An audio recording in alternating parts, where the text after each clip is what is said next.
What's going on, guys? Welcome back to the first Markets in Focus video of the new year. It's January 4th, 2025. My name is Hamilton. I'm here at the Trading Initiative. Let's talk through last week's moves and whether or not we are prepared for a deeper pullback or was that the actual bottom. We're going to start here with the intermarket analysis and just have a broad-based view of different areas of the market and how they performed over the last week. Crude taking the first place spot there, up 5.37%. We saw a lot of relative strength in energy, absolute performance in energy over the last 2 weeks, and now we're finally seeing it rotate and come through on oil as well. Is this a potential breakout in oil? Not sure yet. It's absolutely starting to make that argument, though. We're going to look at that tomorrow during our Sunday night strategy session, and then look out into different energy-related names and see whether or not it's worth an opportunity buying a couple of those for the next 6 months into 2025. Bitcoin having a pretty good week as well, up 3.7 as of right now. Obviously, this asset doesn't close, and so this doesn't reflect a true 1 week performance, at least in terms of the TradFi market. But Bitcoin having a good week overall as well. And I want to preface before we go through the rest of this that actually this week ended up a lot better than I had expected. If you would have, thought to yourself on Wednesday that this week was going to end up more or less neutral, I think most people would have laughed at you. But it did. The grand scheme of things, it wasn't a bad week whatsoever, particularly coming into 2025 where it's generally more volatile. A lot of new trends and potential new leadership roles are forming right now in the market that should take place and persist over the next 6 to 12 months. Large money managers repositioning themselves, et cetera, for the new year. We get a lot of volatility and whipsaws, and that's exactly what we've seen over the last 2 weeks.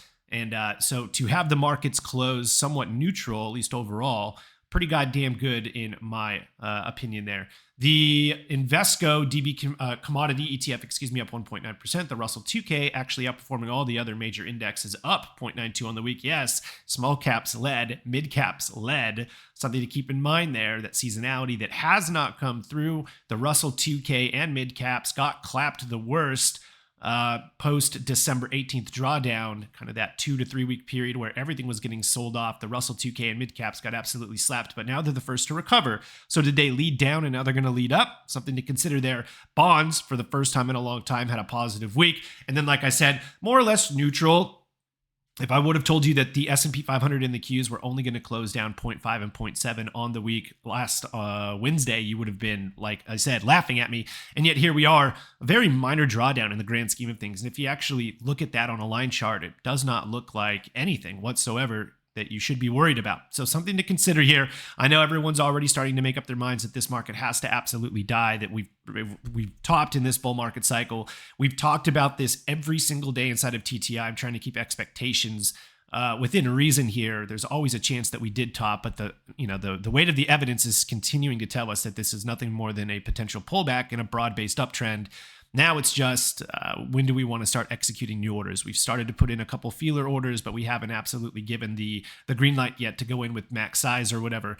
We're constantly looking at that, and it's starting to look like maybe we're closer to the end of this pullback than not. If we look at the U.S. sector performance over the last 5 days, something unique comes up. Check out what's leading the market here. Energy. Once again, energy, relative strength, and absolute strength on display over the last week, but realistically over the last 2 weeks. So once again, not necessarily out of the woodwork with energy. The ETF itself looks like crap. The sector has really been wishy-washy over the last couple of years after leading off of the 2020 bottom in March.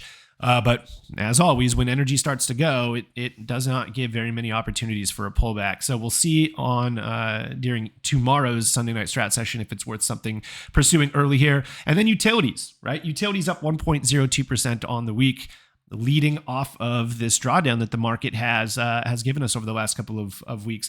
Although over the last 5 trading sessions, consumer discretionary and tech are near the bottom. They also recovered the most yesterday, which I think is something that is going to come into play. And on an absolute basis, if you look at the charts, obviously tech, consumer discretionary, and communications outperforming all of these other areas of the market. Excluding maybe financials that still look pretty okay as well. The rest of these, particularly the defensive sectors, really got slapped hard and underperformed so much that they actually broke through their previous cycle highs, which is not what we want to see in a bull market, right? That was one of those things that we talked about, canary in the coal mine type stuff. If you see defensive areas of the market underperform in a bull market, that's totally fine. But to lose critical levels based off of previous bull cycle highs, not good. So we'll see if we can reclaim those over the next 2 weeks or not. Going over to the industry tab here, we can see that once again, not only is energy leading, but it's really oil, gas, exploration, and production, that XOP ETF, and oil services, OIH. So those are going to be two hot topics tomorrow during the Sunday night strat session. But then the two that I'm actively watching, the ones that I want a reason to buy, I'm not super stoked at owning energy right now. I need a compelling reason to own it because of the chop that it's gone through over the last couple of years. But two areas of the market I am stoked to look at, and I don't need a huge reason to buy, but we've set levels, right? We talked about this, is clean energy, PBW, and TAN, solar, right? These two areas of the market have been the worst performing over the last 4 years. If you're buying stuff based off of political affiliation, I got something to tell you. The Trump administration back from 2017 through 2021 was drill, baby, drill, energy independence, etc.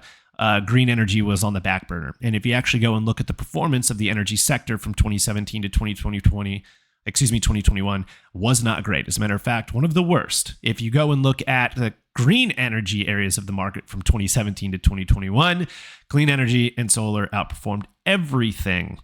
Ironically, when the Biden administration came in, they were more green energy and less drill, baby, drill. Energy sector outperformed everything over the Biden administration's 4-year term, and clean energy and solar were the worst performing. So once again, if you think markets are rational and you are buying stuff based off of the fact that you think something's going to go up under a certain president, very rarely does that work, guys. It just is not a winning strategy. So once again, what are we seeing? We're seeing relative strength come in on clean energy and TAN, PBW and TAN, clean energy and solar.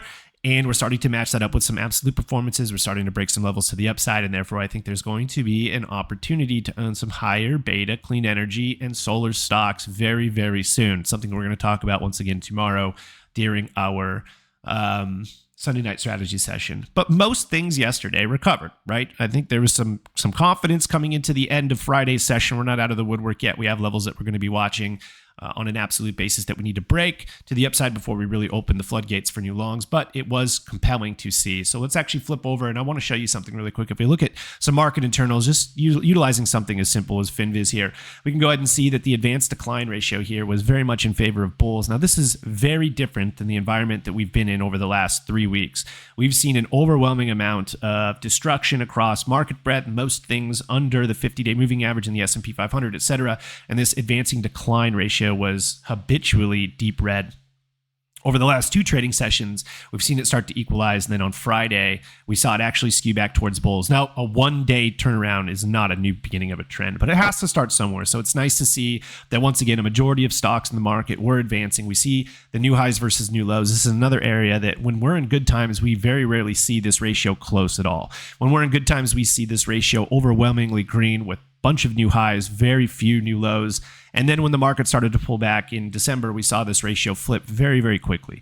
Very, very quickly, there were more new lows than new highs. Now, it's going to take time in the market since there was such a drastic pullback in December to see this update and start to see more new highs than lows because there was such significant pullbacks in a vast majority of the components of the S&P 500. But the fact that we have more new highs than lows yesterday, given the fact that we drew down so much over the last 3 weeks, is bewildering to me. It's great, actually. If you want a reason to be bullish, this is one of those things that you would look at and go, holy shit, maybe there are some stocks out there that are holding up well in the grand scheme of things, and maybe you should be focused on those, because if you have stocks hitting new highs in an environment where nearly everything was dropping over the last 3 weeks, that is a point of emphasis that you should be looking into. We're just talking about how components of the S&P 500, a lot of them now underneath their intermediate trend lines, moving averages, the 50-day moving average you can see here, stocks within are trading above their 50-day moving average and overwhelmingly still below, right? Coming into Friday's session, only 19.7% of the components were trading north of their 50-day moving average. After Friday, it was 30, so that was a nice rebound. But still, there's still a substantial amount of stocks that have broken their intermediate trends to the upside, and they need a little bit to start to rebuild that trend. I will tell you, though, even though FinViz doesn't show this, that a bunch of stocks in the S&P 500 have reclaimed their 20-day moving average, which is what we use inside of TTI for short-term. trends. So they're reclaiming the short-term trends to the upside. Intermediate-term trends are still under pressure. Long-term trends never broke below 50, and they are starting to repair as well. As you can see here, we're up near 51. So not a bad day in the market. If we just do a quick scan, and this isn't going to be a scan session, but just to show you guys something, if you utilize something like a simple 50-day moving, or excuse me, not 50-day moving average, 50-day high breakout, you throw a couple components on it. I like RVol over 1. I like average volume over 1 million. Let's get rid of the crap here, and let's get some stuff that you can actually trade, not oversold, 50-day highs. Go over to the charts here. There's some charts that stand out, right? We like horizontal level breakouts, but what, in this part of the market cycle, third-year bull market, we're not going to get a lot of new horizontal level breakouts.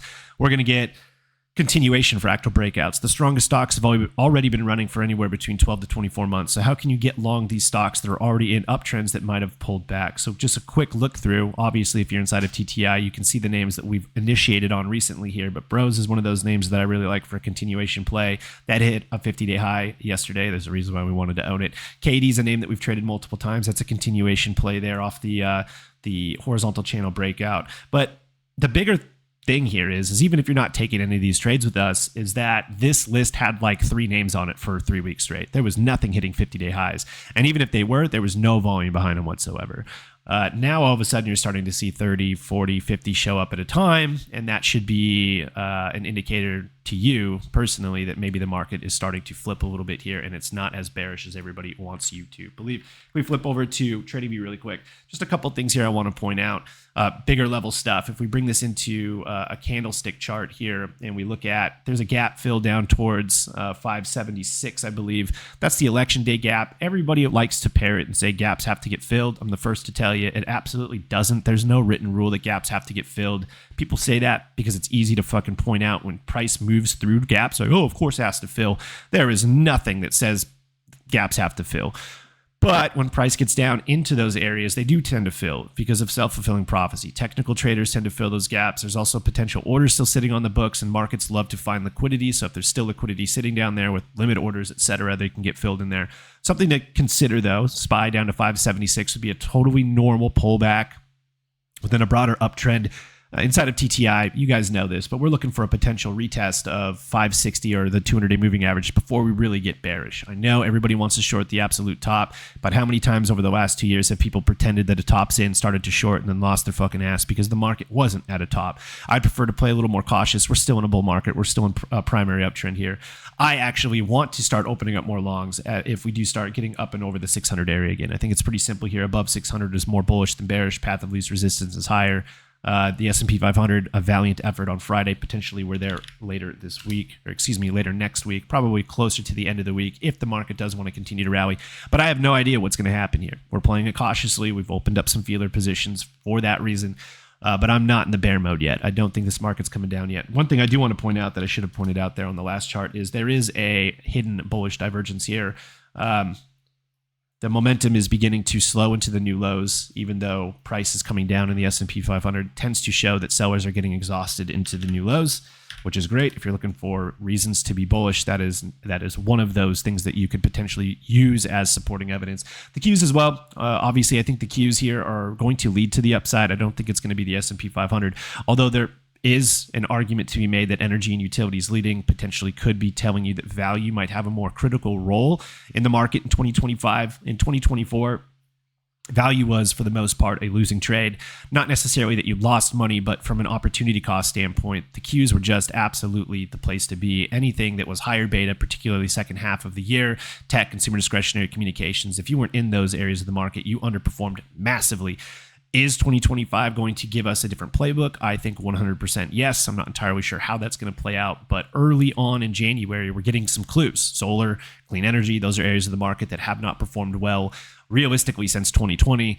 And energy is starting to potentially show up a little something. It's done it before, so we need some more confirmation there. Utilities leading off of the lows, right? So just keeping an open mind here. I still think the Qs are going to lead off the floor early. I don't know if they're going to lead through the entire year. They probably will just from a beta standpoint, but keeping an open mind, not being afraid to own value if it starts to show up a little bit more. The cues here, we're looking for a move above the 530 area. It's the same idea as the S&P 500. We want to see a set of higher highs before we really start to commit more capital. And the bullish momentum regime has still been intact this entire time. Even during the pullback, particularly on the 18th of December, where everybody was freaking out, the RSI held to 50. I think we're fine. This is, to me, a normal pullback within a broader uptrend. Okay, guys, I don't think that there's much more that I need to talk about. The last thing I guess I can bring up here is the dollar. I would like to talk about Bitcoin, but we just talked about it yesterday at 11 a.m., so feel free to click on over to that. If you're inside of TTI, it's uploaded on the site. If you're on YouTube listening to this right now, it's under the live category. Go ahead and listen to that 30-minute conversation. It's not just about crypto. It's the ramifications behind the entire TradFi market. It's worth listening to as long as the total crypto market cap continues to expand. I think risk on across all asset classes, not just the crypto market. But realistically, the most important chart in the entire market right now is the dollar. This is a structural breakout into new 2-year highs. Every time the dollar starts to rip, stocks tend to get crushed. It's been like this for almost 3 years now. I don't see any reason why it would stop. There was an argument, or is an argument to be made, that once again, momentum is slowing to the upside here. We do have a bearish momentum, hidden bearish divergence, I should say, on the dollar here. Does that actually play out? This is too many people put emphasis on divergences and momentum. There's supporting evidence. They absolutely do not have to play out. But if you're looking for a reason to get bearish the dollar, this could be part of your analysis, right? All I know is as long as the dollar is going up, stocks are going to have a hard time going up. If the dollar goes sideways or down, stocks tend to rip. Do we fall back down? We absolutely could. Do I think that we're in an environment where the dollar is going to fall back in the box and potentially break down below 100? No. I'm a technical trader. I think when we break out of these structures, unless we do fall back in the box, my interpretation is probably higher for longer.